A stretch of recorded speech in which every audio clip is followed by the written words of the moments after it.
வணக்கம்.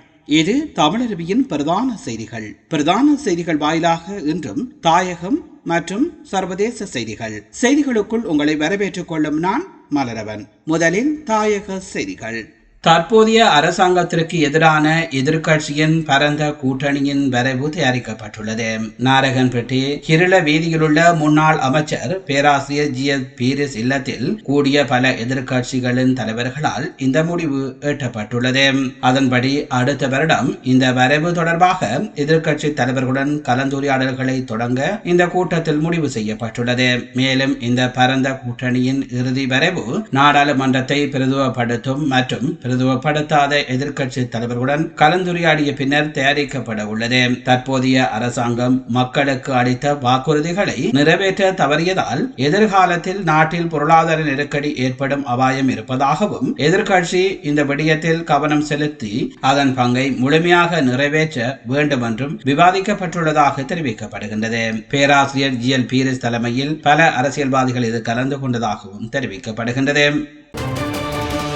வருமானத்திற்கு அதிகமான சொத்துக்களை ஈட்டிய காவல்துறை அதிகாரிகளையும் பாதாள உலகின் போதைப்பொருள் கடத்தல்காரர்களுடன் நெருங்கிய தொடர்புடைய உயர் காவல்துறை அதிகாரிகளையும் அடையாளம் காண காவல்துறை அதிபர் சட்டத்தரணி பிரியந்த வீரசூரிய சிறப்பு திட்டம் ஒன்றை செயல்படுத்தியுள்ளார். காவல் நிலைய பொறுப்பதிகாரிகள் முதல் சிரேஷ்ட பிரதி காவல்துறை அதிபர்கள் வரை உயர் அதிகாரிகள் மீது சிறப்பு கவனம் செலுத்தப்பட்டுள்ளது. அவ்வாறு அடையாளம் காணப்பட்ட அதிகாரிகள் குறித்து கையூட்ட மற்றும் ஊழல் ஒழிப்பு ஆணைக்குழுவிற்கு அறிவிக்கப்படும் என்றும் சட்டவிரோத சொத்துக்கள் புலனாய்வு பிரிவு மூலம் விசாரணை நடத்தப்படும் என்றும் தெரிவிக்கப்பட்டுள்ளது. காவல்துறையில் உள்ள பல மூத்த அதிகாரிகள் தங்கள் சக்திக்கு மீறிய சொத்துக்களை குவித்துள்ளன. இதுபோன்ற பல அதிகாரிகள் மீது கையூட்டல் மற்றும் ஊழல் ஒழிப்பு ஆணைக்குழு விசாரணை நடத்தி வருகிறது. தங்கள் சக்திக்கு மீறிய சொத்துக்களை குவித்த சில காவல்துறை அதிபர்கள் உணவகங்கள் வைத்திருப்பதாகவும் கூறப்படுகிறது. காவல்துறையில் இருந்து ஓய்வு பெற்ற பிறகு கோடீஸ்வரர்களாக மாறிய பல மூத்த காவல்துறை அதிகாரிகள் மீதும் விசாரணைகள் நடத்தப்பட்டு வருவதாகவும் தெரிவிக்கப்படுகின்றது.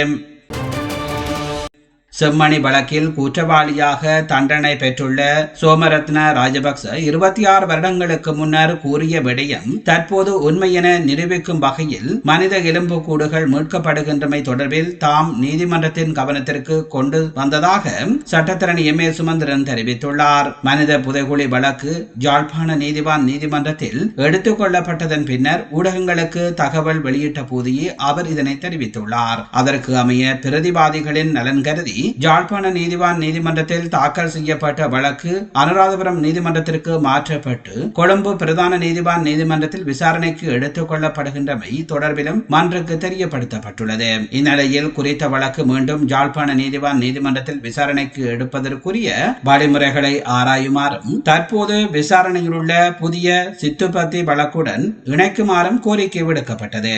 இதேவேளை சித்துப்பத்தி மனித புதைகுழி தொடர்பில் வாக்குமூலம் வழங்க செல்வோரை குற்ற புலனாய்வு திணைக்கள அதிகாரிகள் அச்சுறுத்துவதாக மன்றில் முறையிடப்பட்டதாக சட்டத்தரணி எம்.ஏ. சுமந்திரன் குறிப்பிட்டுள்ளார்.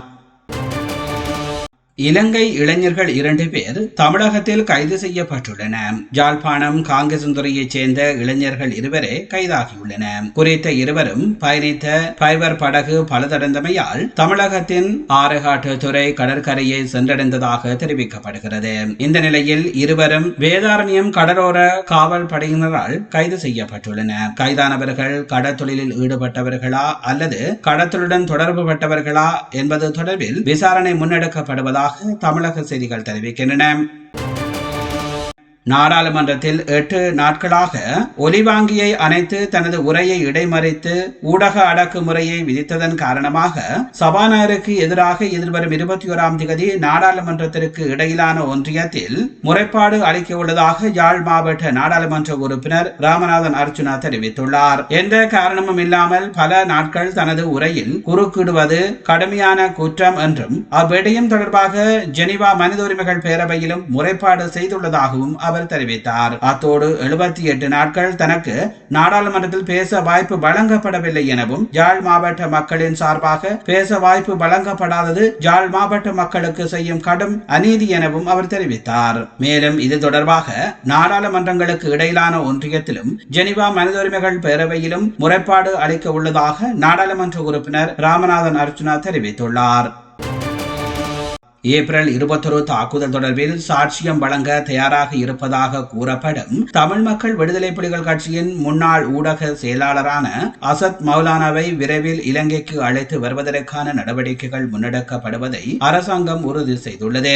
இதனை பொதுமக்கள் பாதுகாப்பு அமைச்சர் ஆனந்த் விஜயபால உறுதிப்படுத்தியுள்ளார். அத்துடன் அசத் மௌலானாவின் சாட்சியங்களை உள்ளடக்கிய சனல் 4 தொலைக்காட்சியில் சாட்சியம் வழங்கிய ஏனையவர்களையும் விசாரணைக்காக இலங்கைக்கு அழைப்பது தொடர்பில் அரசாங்கம் முன்னெடுப்புகளை மேற்கொண்டுள்ளதாகவும் அமைச்சர் தெரிவித்தார். எந்த ஒரு குற்ற செயல்களிலும் ஏதேனும் ஒருவர் ஈடுபட்டால் தகுதி தராதரம் பாராது அவர்களுக்கு எதிராக நடவடிக்கை எடுப்பதற்கு அரசாங்கம் உறுதி பூண்டுள்ளதாகவும் பொதுமக்கள் பாதுகாப்பு அமைச்சர் ஆனந்த் விஜயபால சுட்டிக்காட்டியுள்ளார். இதேவேளை அசத் மௌலானாவை விசாரணைகளுக்காக இலங்கைக்கு அழைத்து வரும் விடயத்தை அமைச்சர் விமல் ரத்நாயக்காவும் உறுதிப்படுத்தியுள்ளமை குறிப்பிடத்தக்கது. போதைப்பொருள் மற்றும் ஒழுங்கமைக்கப்பட்ட குற்ற நடவடிக்கைகளை தடுக்கும் நோக்கில் முன்னெடுக்கப்படும் விசேட சோதனை நடவடிக்கையில் நேற்று முன்தினம் போதைப்பொருள் தொடர்பான குற்றங்களுக்காக 878 பேர் கைது செய்யப்பட்டதாக பொதுமக்கள் பாதுகாப்பு மற்றும் நாடாளுமன்ற விவகார அமைச்சு தெரிவித்துள்ளது.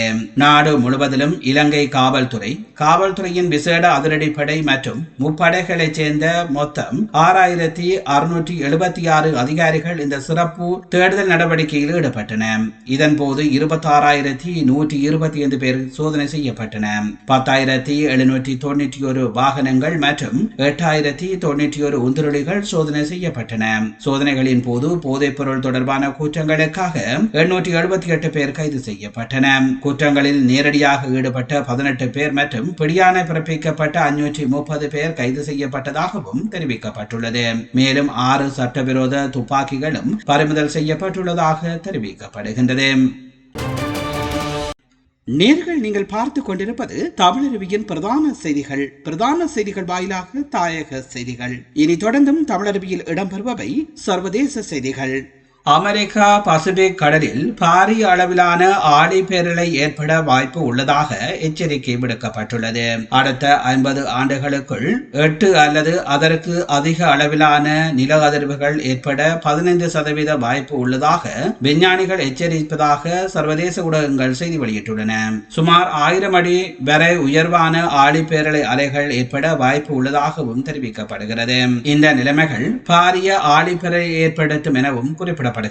ஒரு பெரிய நில அதிர்வு 30,000 மேற்பட்ட இறப்புகளையும் 1,70,000 மேற்பட்ட கட்டமைப்புகளையும் சேதப்படுத்தும் எனவும் விஞ்ஞானிகள் கூறுகின்றனர். 81 பில்லியன் அமெரிக்க டாலருக்கு அதிகமான பொருளாதார இழப்புகளை ஏற்படுத்தக்கூடும் என்றும் ஆய்வுகள் எச்சரிக்கின்றன. இந்தியா மீது கூடுதல் வரிகள் விதிக்கப்படலாம் எனவும் அமெரிக்கா எச்சரித்துள்ளது. ட்ரம்ப் மற்றும் புடின் இடையிலான அமைதி பேச்சுவார்த்தை தோல்வியில் முடியும் பட்சத்தில் இந்த நிலைமை உருவாகலாம் என தெரிவிக்கப்படுகிறது. காசாவில் பட்டினி நிலைமை தீவிரமடைந்து வரும் நிலையில் அந்த பிரதேசங்களுக்கான ஆயுதமயமாக்கல் நிபந்தனைகளை ரத்து செய்யுமாறு 100க்கும் மேற்பட்ட அமைப்புகள் இஸ்ரேலை கோரியுள்ளது. குறித்த அமைப்புகள் கூட்டாக எழுதியுள்ள கடிதத்திலேயே இந்த கோரிக்கை விடுக்கப்பட்டுள்ளது. ஆக்ஸ்பாம் உட்பட இந்த மனிதாபிமான குழுக்கள் அனுப்பியுள்ள கடிதத்தில் இஸ்ரேலின் கடும் நிபந்தனைகள் காரணமாக தம்மால் பட்டினியில் வாடும் மக்களுக்கு உதவிகளை வழங்க முடியாது போகும் என்று குறிப்பிட்டுள்ளன. எனினும் உதவி நிறுவனங்களின் கட்டுப்பாடுகள் விதிக்கப்படுவதை இஸ்ரேல் மறுக்கிறது. அத்துடன் கடந்த மார்ச் மாதத்தில் அறிமுகப்படுத்தப்பட்ட விதிகள் காரணமாக தொண்டு நிறுவனங்களின் உதவிகள் ஹமாஸ் அமைப்புக்கு செல்லாது தடுக்கப்பட்டுள்ளதாகவும் இஸ்ரேல் குறிப்பிட்டுள்ளது. இதேவேளை இஸ்ரேலுக்கும் ஹமாஸுக்கும் இடையிலான போரின் போது பட்டினி மற்றும் ஊட்டச்சத்து குறைபாட்டால் 106 சிறுவர்கள் உட்பட 235 பேர் இறந்துள்ளதாகவும் தொண்டு நிறுவனங்கள் தெரிவித்துள்ளன. நேர்கள் நீங்கள் பார்த்துக் கொண்டிருப்பது தமிழருவியின் பிரதான செய்திகள் வாயிலாக தாயகம் மற்றும் சர்வதேச செய்திகள் இத்துடன் நிறைவு பெறுகின்றன.